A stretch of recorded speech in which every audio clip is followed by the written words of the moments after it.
Hi guys, today I'm at the London Classic Car Show, which is in London, which is in Olympia in Kensington, and of course this is an area that of course comes under ULEZ. Now ULEZ, or the ultra low emission zone in central London, was undoubtedly conceived for the greater good of the public at large, and the facts would suggest that where it was meant for is where it's been most effective in reducing air pollution and improving the quality of life.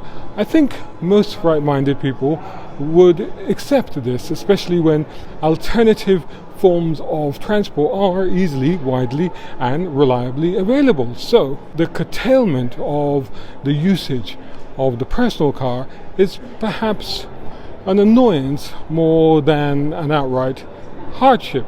But now there is a further expansion due at the end of August 2023 to cover the whole of Greater London.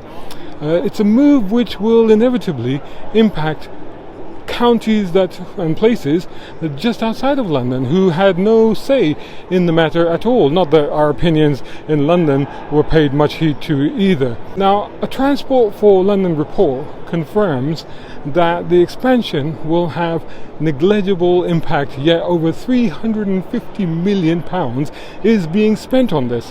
Why? Well, like most things that initially might be well-intentioned, ULEZ appears to have been hijacked now and is being repurposed and redeployed for one or both of two things. Quite simply, money and or control.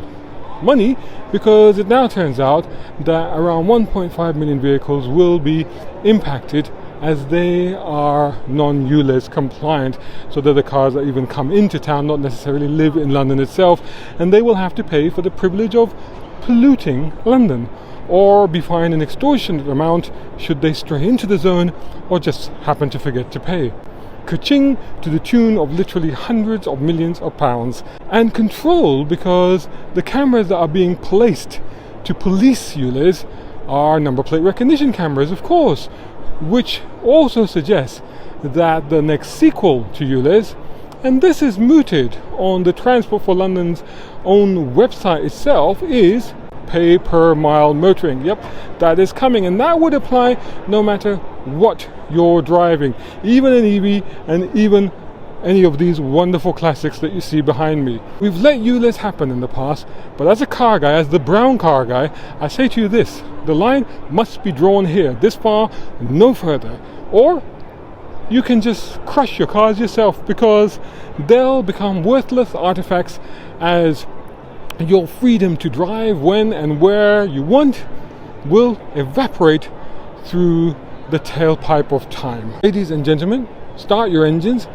and make your revs heard, and let the roaring motors rattle the walls of those who want to wall us in, and let them know you won't take this anymore.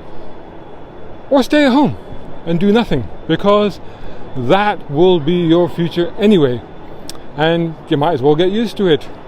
Decide now, and meanwhile, make the most of amazing events like this. Brown car guy.